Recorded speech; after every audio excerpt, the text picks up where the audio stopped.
Doing it. Bye. Okay. Good morning, everybody. Today is Thursday, January 29th, 2026. It is 8:31 in the morning, and we are here for the annual meeting of the Albany Municipal Water Finance Authority. I think I need it. Do I have two present today at this meeting as myself, Kaylee Ois, the chair.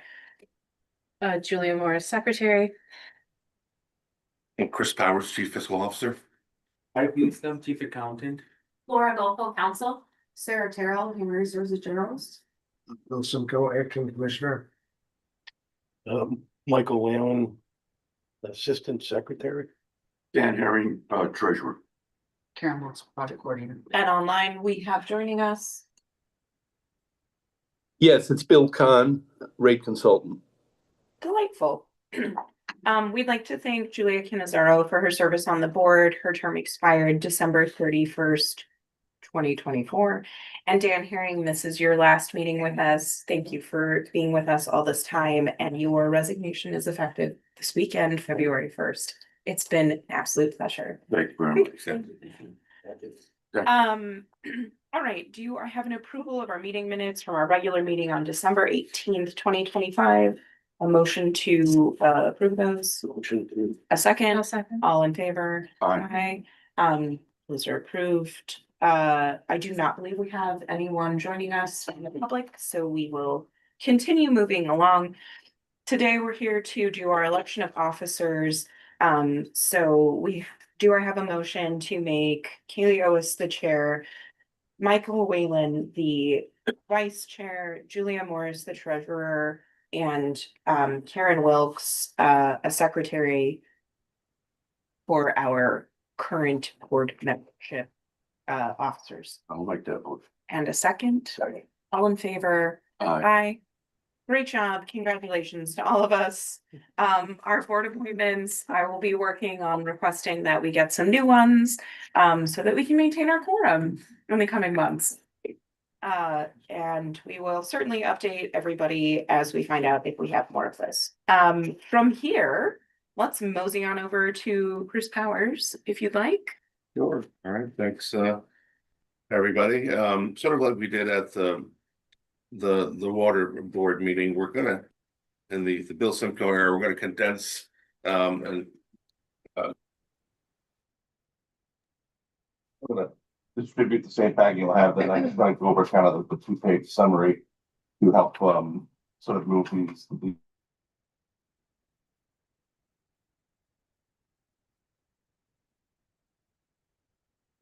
The year of 2025, it was a successful year in a lot of ways.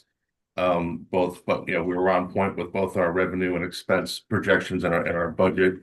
We solidified, I would say, our billing cadence. That wasn't the hiccups that happened in 2024. So and we, for the most part, right-sized our staff with our accounts payable department. We didn't have the sort of delayed payables that happened frequently in 24. We caught up on all of that and caught up on our systems and things of that nature. So that's that's all good news there. From a financial standpoint, we'll see that the year-to-date revenues are $44.7 million. That's an increase of $7 million over prior year. Before everyone gets too excited on $7 million, you have to remember this is actually cash collection. So what we're probably going to do at some point in 26 is actually start basing this off sales. It's a more accurate number and it's more relevant in comparison from year to year. Our budget was about 42 million. We really didn't come $2 million over on our budgeted revenues. We just had some increased cash collections from age payables and some other items that put our cash collections at 44 million. So good news either way, but from an apples to apples perspective, we inherited this from the prior regime. We kept doing it because it was everyone was sort of used to this, but from a real KPI perspective and a real performance perspective, over the next few months, we're going to start experimenting with new reports, perhaps maybe a more of a dashboard type format to kind of summarize our comparisons from year to year so we can see sort of the real results there, and it's a little too optimistic there. But it's again good news. But our actual revenues were about 42 million as opposed to collected and 44 million.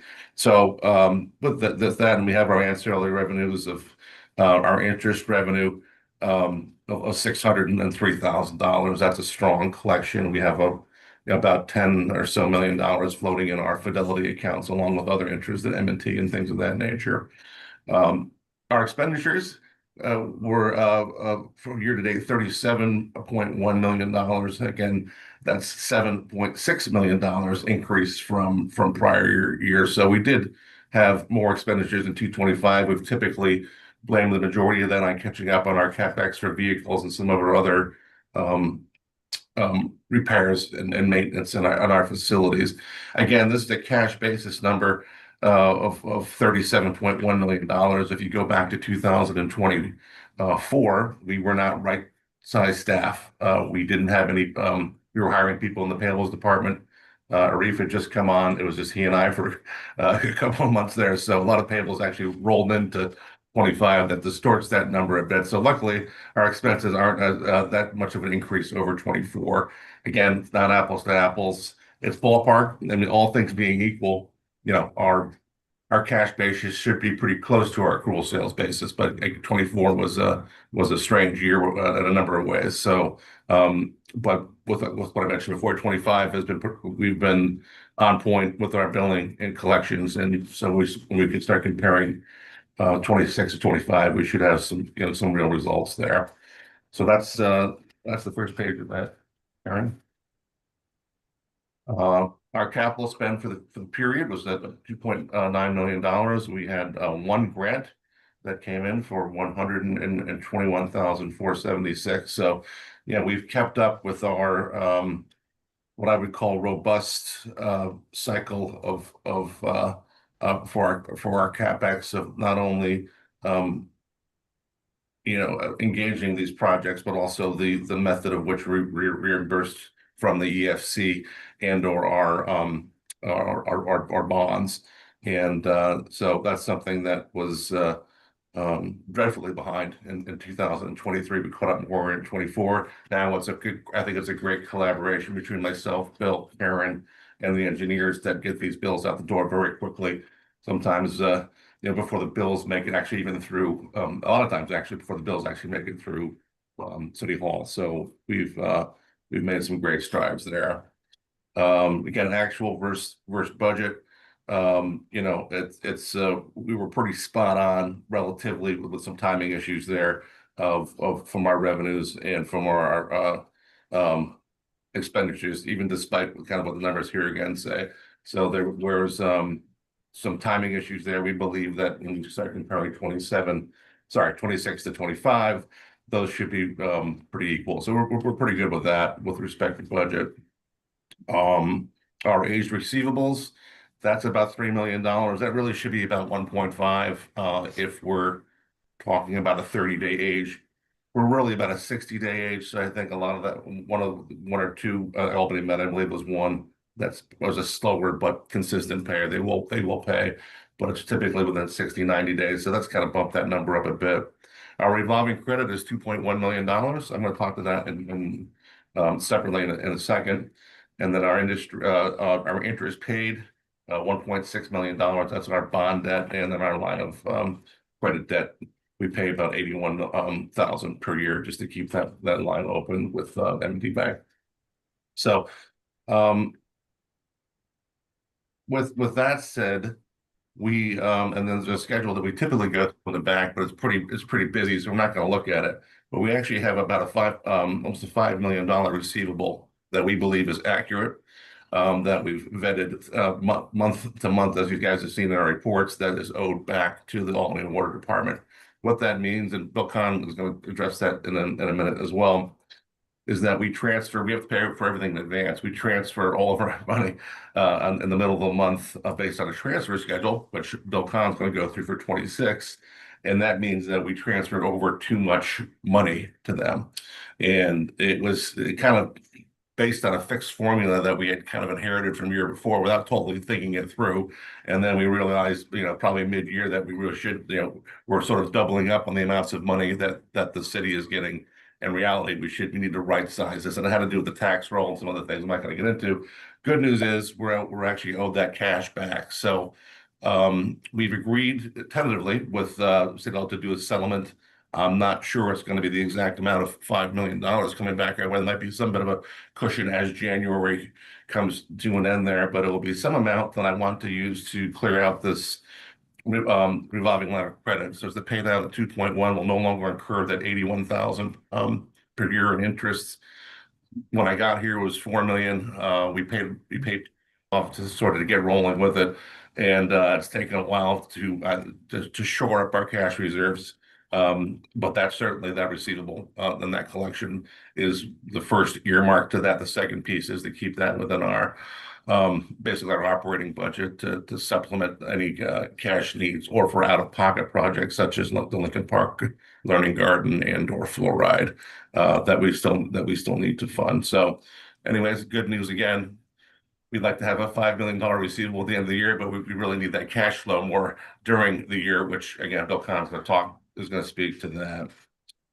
So that's the overall financial picture. And again, good news, we're on point with budget. We haven't created a cash deficit. We're still not accumulating a large amount of cash, but we're putting out a lot of fires, but it's going in the right direction and it's stabilized. And our reporting is such that we can actually make some management decisions on it in 26, and that's a great thing. So I think the next piece of that, Here. ERP. So amongst other things, with the change of administration with Darcy, I believe they've also decided to implement a new ERP. We worked off something called New World since I've been here in 2023. New World is basically turned into something called Tyler. Tyler purchased New World, and they've implemented this ERP sort of in stages towards the end of the year of 2025 into 26. So it's like any ERP. I've been working for probably 30 years. I've never seen these things go totally smoothly. They just don't.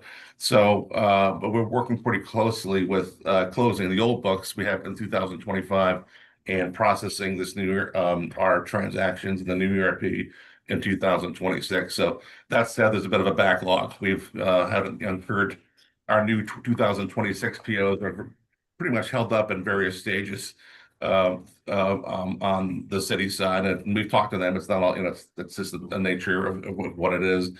To the extent that we have some emergency ones or absolute critical ones, we've worked with them and we've gotten them through the process through short warrants or other means to make sure that we're not behind on our bills. But again, it's something that we're focusing on, and there's a lot of payables between our group and the other groups at the city. So good news is it's a little bit of an intricate system, but it gives us more visibility. A lot of times, if we were monitoring these meetings in 2023, people would ask us where our payments were, and we had absolutely no idea. Once the actual the payment vouchers went out of the water back to the city, we just didn't know. It was somewhere in their process. This ERP gives us like a lot more visibility as to who's approved for what, where it is, and what our expectations are of getting our vendors paid. Our vendors are different than the rest of the city's vendors. We have subcontractors that have legal obligations. We need to pay them within a certain amount of time. So that's certainly a better thing, but like any ERP, it takes a little while to learn it, and there's some hiccups along the way. But overall, I think we're pretty happy with it. And once we know how to learn it once we learn it properly, I think that's going to ultimately save us a lot of time, and more importantly, make us more accurate, and we can report better. So Delightful. yeah, I think it's great. So I think that's it. Thanks, Chris. Thank you. All right, Bill Khan, you're up. Well, first, let me apologize for not being there today. But I have one issue that is relatively important, and I want to make sure everyone on the authority board understands it. And what I'm talking about, and you can see me, right? Yes. Okay, I can't see everyone, but I'm talking about this document. This is the document that was approved in the December meeting of the authority and by the board also. And do you all have copies of it, or are you looking at it on a screen? We've got copies. You have copies? Yes. Okay, so what happened is beginning in early December, Chris and I had some conversations about this document, and they primarily related to cash flow that the city gets because of the way these numbers are put together. And this is a important document in that once it's approved, it's used by the trustee because the trustee is the one that's making the payments on behalf of the bondholders. It's used by the city because the city effectively is paying all our bills with our money. So there's money transferred to them. Our investment advisors, Cerity Partners, is using it because they're managing the money and you need the money available, not invested on, when it has to be paid. And also M&T, our bank, uses it. And what the issue was that Chris and I, again, were talking about was how can we get the city to more parallel our expenditures, meaning we know that they need the money to pay all our bills. That's including employees' compensation, repairs, everything that's in our budget effectively is paid directly by the city. So I volunteered to have a chat with Ken Bennett, who is in the controller's office, and again, we presented this to the board and the authority, recognizing that there may be some changes, but we just had to move it along. And after some back and forth in early January, it came down to really three different versions of this document. And if you were to look at the document, it has absolutely nothing to do with what we pay on the bonds, has nothing to do with our budget. And in fact, the only two pages that are impacted is the first page and the last page. And if you were to look at the last page, there's a column that shows what the payments to the city would be on a monthly basis in 2026. And what we did in our conversations with the city is simply move those numbers around. So we said to them, look, the rollover is 5.2 million. Now that doesn't mean we're going to get 5.2 million because everyone doesn't pay their taxes. Some people don't pay them until they're rolled over to the county. So 5.2 is a wonderful number to get off our books and effectively on the books of the city. But so there were several proposals that we made. One was to leave it the way it was. Not good for us, great for the city. The second alternative we had was to eliminate any payment to the city in the months of January and February. Now that would be a wonderful thing for us because instead of transferring them $5 million, we would keep that money. Now, it would give them horrible cash flow and probably create some craziness in the relationship between the board and the authority and the city. And the third version was the best one for us, for them, when you think about everything, which was simply saying, okay, that 5.2 is going to net out to maybe 4.8 million. That's a rough number. We don't know that that's what they're going to collect, but we just made up that number because it's easily divided by 12. And what we simply did for every number in that column is reduced it by $400,000 exactly. So $400,000 again times 12 is 4.8 million. And there was discussion back and forth. Ken discussed it with someone else in the city, and somewhat surprisingly, they came back with the decision that that's all right. They put it in writing. And so what we're doing, and again, it has nothing to do with anything that goes to the trustee. It has nothing to do with the payment of bonds or our own budget. It simply is how we reimburse the city for those funds. And again, so what we'll be doing is, I don't want to use the word saving because at the end of the day, everything trues up. But for a cash flow perspective, we're going to be saving $400,000 a year, or I'm sorry, a month for the next 12 months, beginning in January of 26. That is it. I'm not sure there has to be any kind of an approval. I think we have a resolution later in the meeting, Bill, Okay, for the new schedule. so that's it. I can take any questions, but that's the report. Great. It sounds great. Good job, Bill. Thank you. Thank you.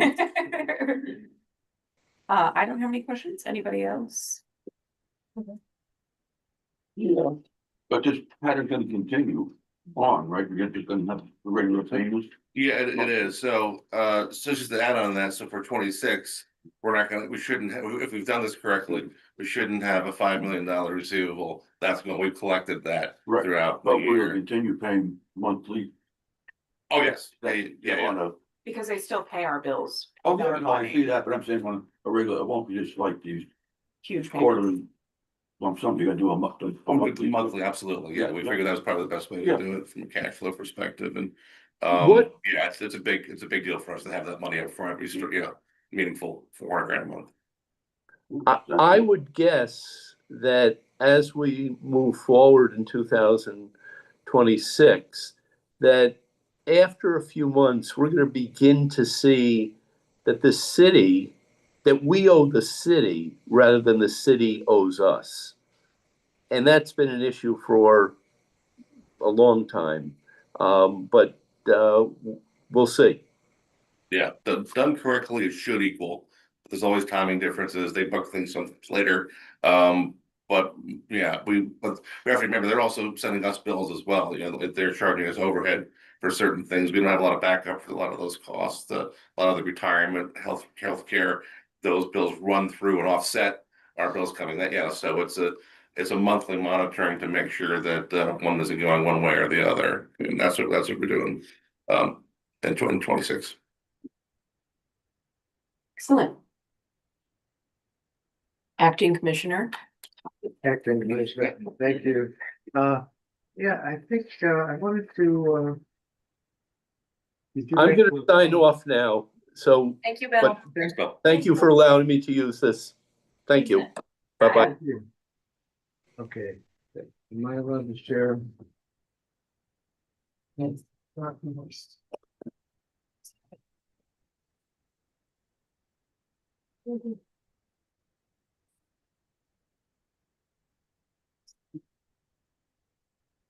Let's see, I wanted to, we had a fire drill of a meeting with the mayor and the new administration last week. During the Like- snowstorm? Okay. No, just before, right? Called on Wednesday afternoon. Could we come and meet with your senior staff tomorrow morning at 8:30? Great. So I wanted to just show you some of the things that we showed the new administration. This was out of the mayor, Chris Ellis, the new deputy mayor, Nesta, general chief of staff, and John Riley Jr. Our council, whatever his title is. The policy person, and just wanted to give a little overview of the system. Thought maybe this board might like to kind of see too. One of the things I mentioned was on the walls of this conference room was a little of the history of the system. Like that gigantic drawing used to be in City Hall. That was when the Patroon Creek was a source of water for the city. And that was like 1851 when it first became a municipal system to about 1875. By 1875, the Patroon really couldn't support the growth. There was the railroads and the lumber yards and all the stuff that happened. 1875, this drawing in the middle was when the started to pump water out of the Hudson River through a copper screen up to Bleecker Reservoir. Bleecker Reservoir had already been established back in the 1851 time period. So now we were pumping water out of the river up to Bleecker from the Hudson, but that was not good. So the people were getting sick. The Hudson River wasn't really that good. There's not a, we don't have a picture of it, but around 1900 there was this water treatment plant that was built right on the site where DGS is now. So then we were taking water out of the Hudson, putting it through a water plant, pumping it over to Quackenbush so it could go up to the state. That was so that was the kind of the evolution. But in 1813 or 1913, there was a big storm. Hudson overflowed its banks. The water treatment plant got flooded out. There was a big incident of typhoid. And there was a thought that maybe the city should look elsewhere. So 1926, 100 years ago, Mayor Hackett was in charge then. They had this study done. And that was the beginning of the Alco Basic Creek, the system that we've been using now for almost 100 years. And I have a kind of a schematic of it up on the board. So, you know, we've got 13 billion gallons of water, 6,500 acres of land of watershed in the southern part of Albany County. That's our source. We've got the Fairbush filtration plant, which has got 28 MGD capacity, actually up to 32. We got 20 miles of 48-inch transmission main. We serve the town of Bethlehem through a couple of connections off the transmission main between Bush and the city. We've got 300 miles of city that we have water mains and sewers in. We've got our Loudonville Reservoir. We got 200 million gallons of water stored at Loudonville in 3 open basins. So if the treatment plant was shut down, or if the transmission main had to be shut down, water for the city would be fed from Loudonville Reservoir. When it comes out of Loudonville, it goes through a UV facility. There are 4 10 MGD units there, so we could provide all the water to the city through the UV system. We've got pump stations that pump towards the western part of town. One of them is on Colvin Avenue that is pumping what we call an upper Washington zone. That includes like SUNY campus and Harriman campus and over the Fuller. And then we've got a Pine Bush pumping station that's just to the west of Fuller Road. And that's pumping out to the tank at the end of Arsenal Extension. And that's our Pine Bush service, and our biggest customer is SUNY Polytech. New York Creates is served off that system. We got an interconnection to the town of Colony off of that system, and we had to use that connection Martin Luther King Day, they had a problem. You probably saw they had 4 water nose because they had 24-inch main break and dropped their tanks down. So we could provide them with water, they can provide us with water under an emergency agreement we have with them. We also supply the town of Gilliland through that Pugbush part of the system. So that's the water system, it's a big system.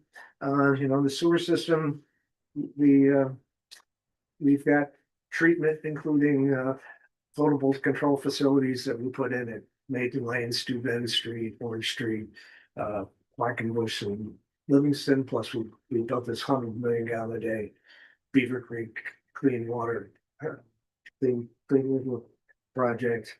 Got like 30 sewage pumping stations. So that's just kind of an overview of the system. Besides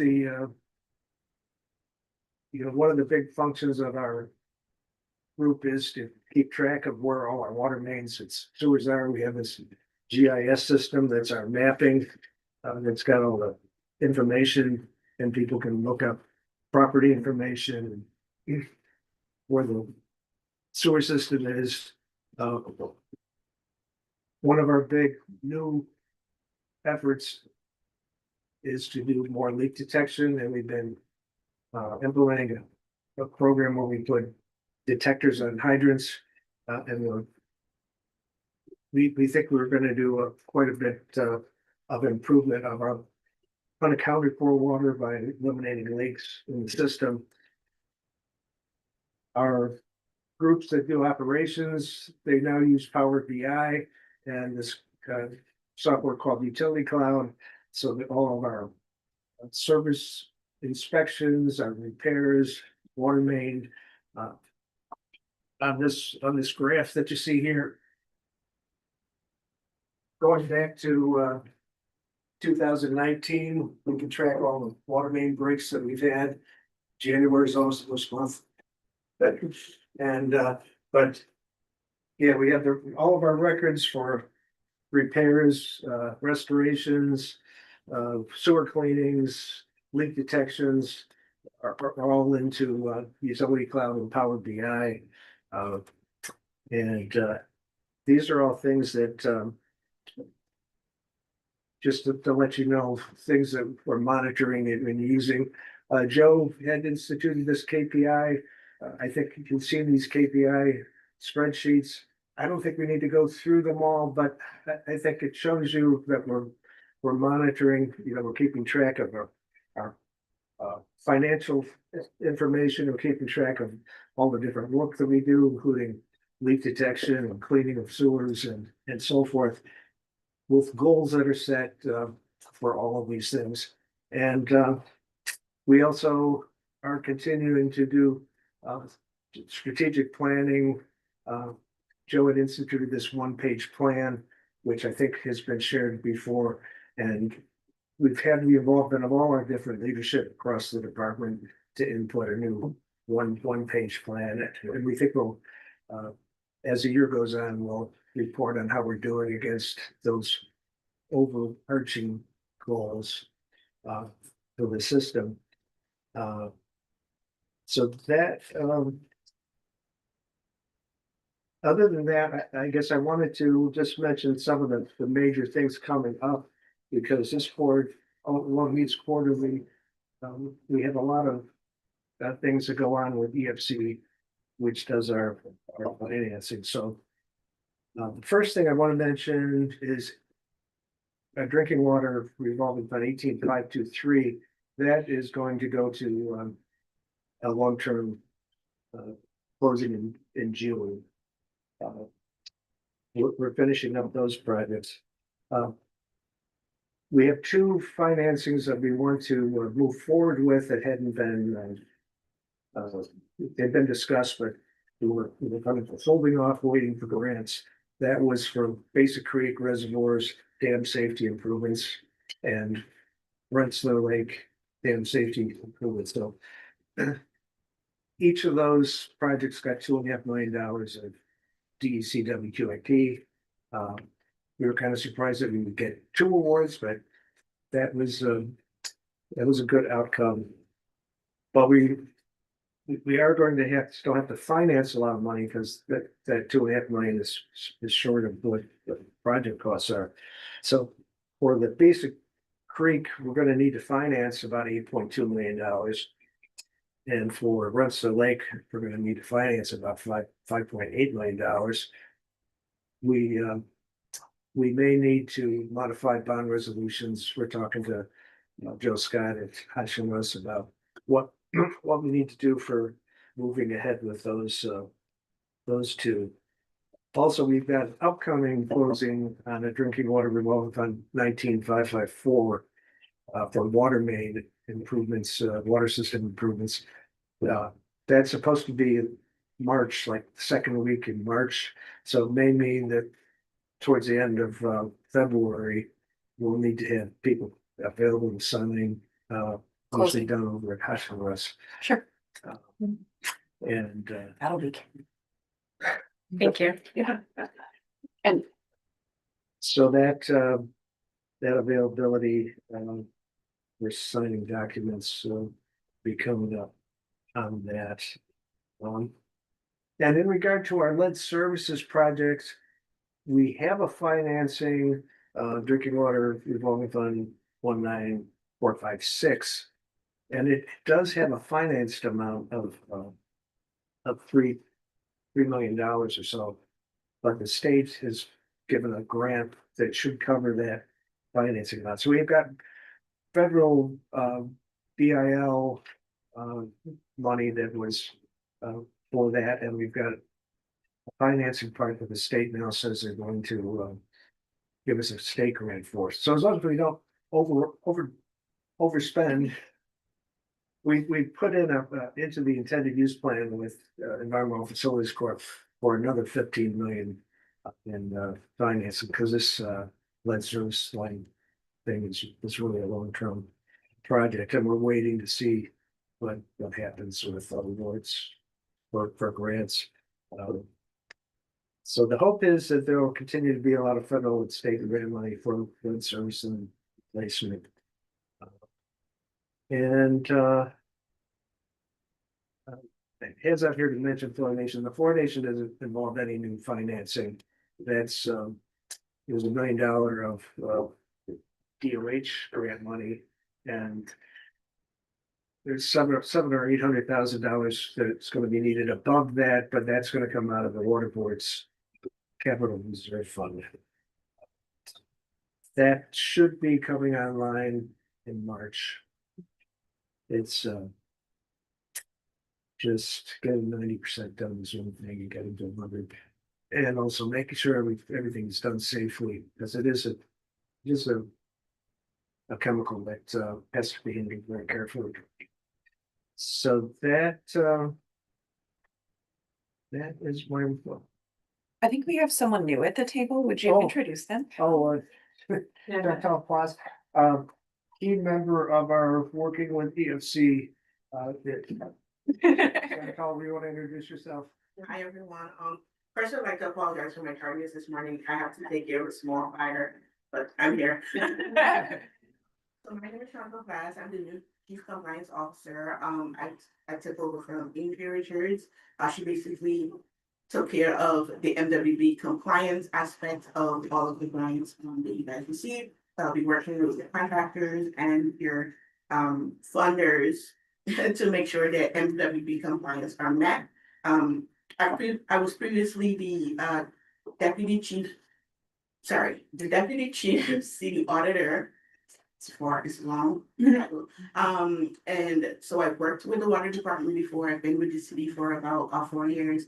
And so I'm now just, in a different part of the process. Welcome. Welcome. I look forward to working with all of you guys. Yeah, we have every 2 weeks, we have 2 teams meetings with EFC, one on the clean water revolving fund and one on the drinking water revolving fund. And we try to find all the things that might be holding back getting disbursements. And as Chris was mentioning, these are mostly all cost incurred. So as soon as we have certified pay applications, we can submit them to EFC so we can get the money to pay the bill. We don't have to show that we paid in order to get a reimbursement. It's so how we keep it short amount of time Yeah. is key. Otherwise, it's a cash flow problem. Okay. Thanks, Phil. Welcome to your new role. Thank you. Council, Laura, Sure. do you have things for us? I have some things. So in the first item that's on my report is sort of this next phase of governance review, and Karen has been so instrumental in focusing me and focusing this board, which is great. But if you recall, last year in 2025, we updated our bylaws, so that was sort of the first phase of this governance review and update.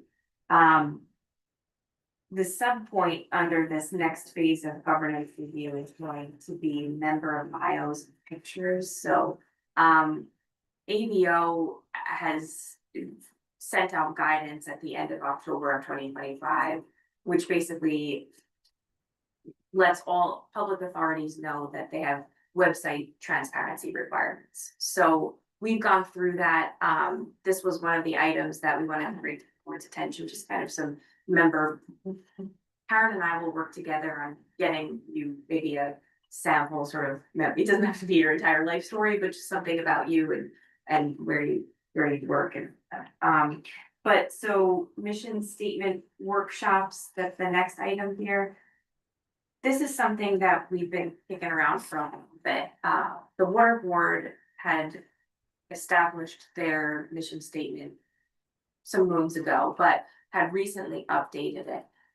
When Karen and Bill and I were kind of kicking around what the Finance Authority mission statement should be, the Finance Authority is distinct from that of the water board. You do different things. So we can't necessarily recommend that you just adopt what the water board has already adopted. One way that the water board had taken a look at their mission statement was to set up workshops and figure out what the board members with staff assistance figured that the water board's mission should be. I put this on as an option for this authority too. It might be something that we want to think about, maybe one or two of our board members getting together and then making a recommendation to the finance authority. I have some ideas. I don't think it needs to be a very long mission statement. It could be something along the lines of, we will make sure that the water board is funded to do their operations. It could be something like that. So I just put this out there, something that maybe I could work with Karen and Kaylee, kind of figure out a path forward on that. Policies that we've identified that the finance authority should consider adopting are anti-harassment and complaint form policy, indemnification, internal controls, investment, procurement, records management. Again, we're not going to recommend that the finance authority adopt all of the same water board policies, because again, there's different policies that the water board needs, such as billing policies and things that the finance authority doesn't really need to touch. But certain things we will recommend, and I can get those ready for your review at your next meeting or prior to, and we can think about those. Next item, moving away from the governance review, our board self-evaluations. I believe that we need those for 2025 from all of our board members. Is that It's part of in the our packet. Yeah, okay. Okay, so that's something that, you know, we do need to have our board members take a look at and fill out and then get back to Karen so that we have that on file. That's an EBO / public authorities requirement. Next item is the ABO acknowledgement of fiduciary duties and responsibilities for new members. This will come into play for new members that hopefully will be appointed through efforts that we will make in the next coming months. But I believe I will take a look at who needs those. Oh, okay. Okay, maybe just Just mine. Mr. Whalen. We'll make sure you get that. Go forward. Last item is, I feel like this is sort of a standing point on my council's report, are these training reminders, just kind of keeping you in the loop of what's required. So you have JCO, and then we also have the New York Commission on Ethics and Lobbying in Government. Again, Karen, I think has a list of those that we need. We'll send that out to you. ABO board member training, everyone is to complete this at least within 1 year of your appointment, and then every 3 years. So again, we'll make sure that you're up on those, and there are 2 new dates that are coming out. They typically, I would say, offer at least 2 or 3 dates a month. And these are an hour and a half long. I've taken it. I think it's a good overview of sort of public authority rules, just in general, not specific to your authority, but in general. One other item is that you have a resolution 2603. And there's been talk of how the way in which our bills get paid, but the water board's bills get paid, typically that's through the city of Albany. But there are some bills and some invoices that are paid directly by the finance authority. So we wanted to ensure that we had the proper authorizations so that our chairperson, treasurer, or director of fiscal operations, Chris, could sign. And again, this would be only for actions that have been taken and already been approved by the finance authorities. This is just that last piece, kind of get the authority to take the act, and then we have our signatories. And that's my report. Thanks, Laura. Sure. Does anybody have any new business we need to talk about before we go through our resolutions? The only thing that wasn't mentioned is we did adopt a new rates as of January 1st. Yes, With 7.5% increase. increase. So that's on place. Way to go, water board. Yeah. Doing their job.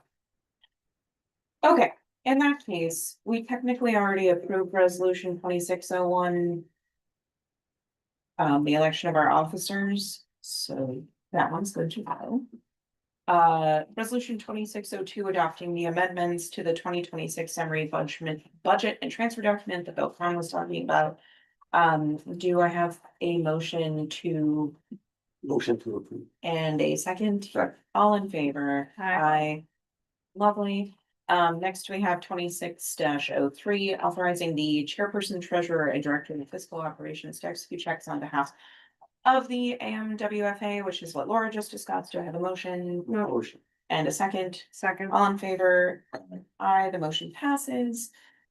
And finally, our resolution 26-04, authorizing disbursements for certified partners in the amount of $2,500 and Wilmington Trust in the amount of $1,500, our regular payments to them. Do I have a motion to accept?